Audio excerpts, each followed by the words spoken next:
கிறிஸ்துவுக்குள் பிரியமான சகோதர சகோதரிகளே, இயேசு கிறிஸ்துவின் விலைமதிக்க முடியாத நாமத்தில் உங்கள் அனைவரையும் வாழ்த்தி வரவேற்கிறோம். நம்முடைய வாழ்க்கையிலே காணப்படுகிறதான பிரச்சனைகள், நம்முடைய வாழ்க்கையிலே ஏதாவது ஒரு பக்கத்திலே ஒளிந்திருக்கிறதான காரியங்கள், நம்முடைய பிரகாசமான பரிசுத்தமான வாழ்க்கையிலே ஆங்காங்கு காணப்படுகிற கரும் புள்ளிகளுக்கு என்னதான் தீர்வு என்று சொல்லி நாம் சிந்திக்க கடமைப்பட்டிருக்கிறோம். ஒருவேளை நமக்கென்று ஒரு முடிவை நாம் எடுத்து வைத்திருக்கலாம். ஆனால் அந்த முடிவுகள் தேவனுடைய முடிவுகளோடு ஒத்துப்போகிறதா என்று வேத வசனத்தின் அடிப்படையிலே நாம் நம்மை சோதித்து பார்க்க வேண்டும். யோவான் சுவிசேஷ புஸ்தகம் 11வது அதிகாரத்திலே அங்கே லாசருவினுடைய கல்லறை அந்த காரியங்களை குறித்து நாம் பார்க்கிறோம். அவன் இறந்து போனான். அவனுடைய சகோதரி சொல்லுகிறாள், ஆண்டவரே, இப்பொழுது நாருமே 4 நாளாயிற்றே என்றாள்.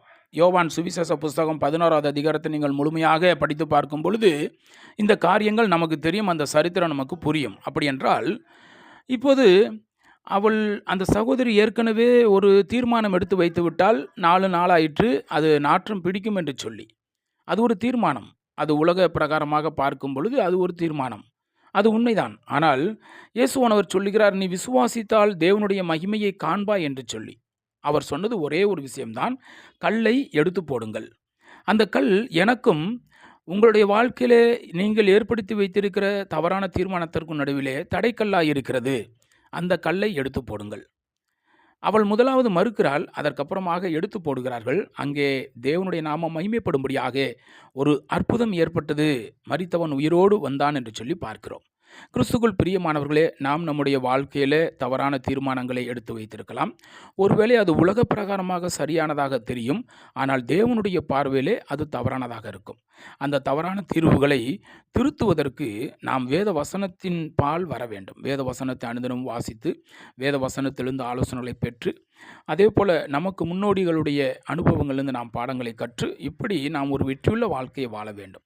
ஒருவேளை நாம் எடுத்திருக்கிறதான தீர்மானங்கள் தவறுகளாக இருக்கும் பட்சத்திலே அந்த தீர்வுகளுக்கு மாற்றாக வேத வசனம் எதை சொல்லுகிறது அதுதான் சரியானதாக இருக்கும். அந்த தீர்வுகளை நோக்கி நாம் பிரயாணப்பட வேண்டும்.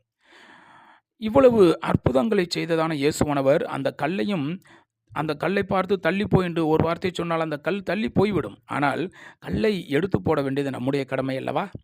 நாம் நம்முடைய விசுவாசத்தை கிரியையிலே காண்பிக்க வேண்டும். நம்முடைய கீழ்ப்படிதலை கிரியையிலே காண்பிக்க வேண்டும்.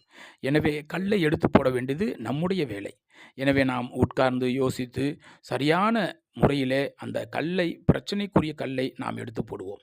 தேவனுடைய நாமம் கிறிஸ்து இயேசுவின் மூலம் பரிசுத்த வேத வசனத்தின் மூலம் மகிமைப்படுவதாக. ஆமேன்.